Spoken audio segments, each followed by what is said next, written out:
Hello, and welcome to day 42.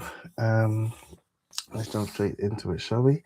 We're in Exodus 36 to 38 today, and I'm just going to share my screen so we can all have a look at what's going on. Hopefully, you guys can hear me okay. Yeah, okay. Looks like it's working. So, Exodus 36. To 38. This is going to be a short one because it's effectively just Bezalel and Oholiab and the skills craftsmen doing the work. They've started building the tabernacle, and they're going through it. You know, they're doing it. They are working exactly as instructed, and they go through all of these details. And let me just see if I can find maybe an image of actually, but no, yeah, you won't see it here. I wonder if there are any tools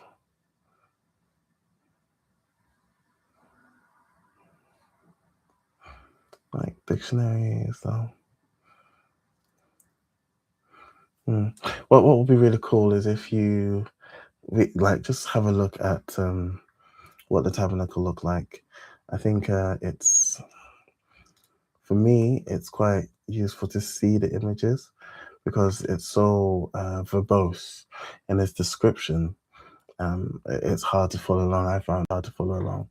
So I think it'll be useful to see images. And I haven't grabbed one today, but I will.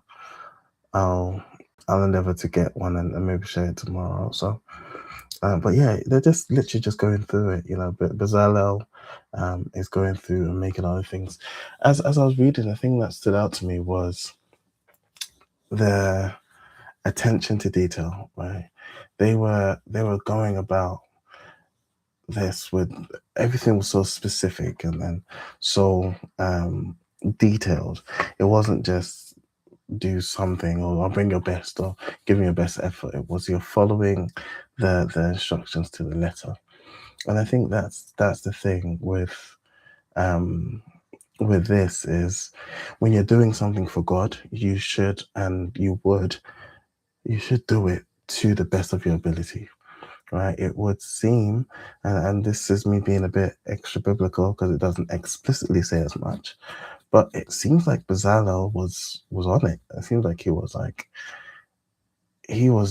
doing it exactly as it needed to be done, and wasn't cutting any corners, and was probably super detailed with everything, and they all were probably super detailed with it.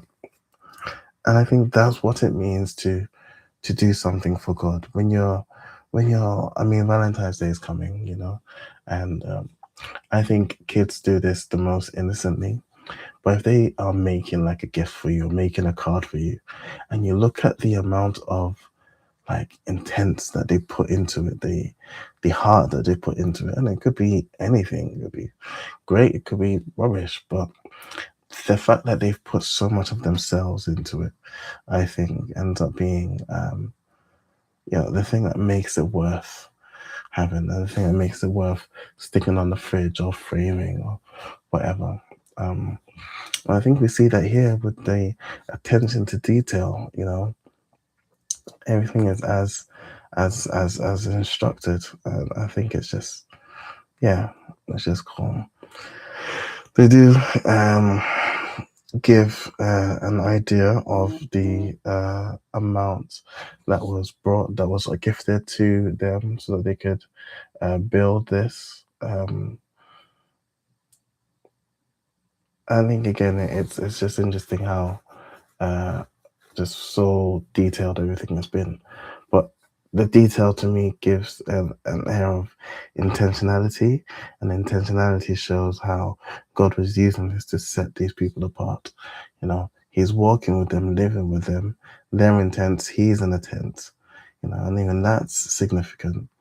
But he was very intentional with them, and I think it's beautiful. I think it shows how God, wants to deal with this bride of his.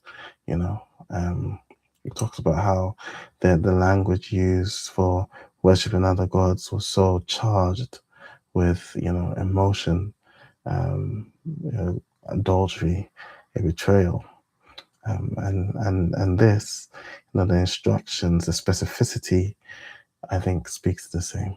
So that's 36 to 38.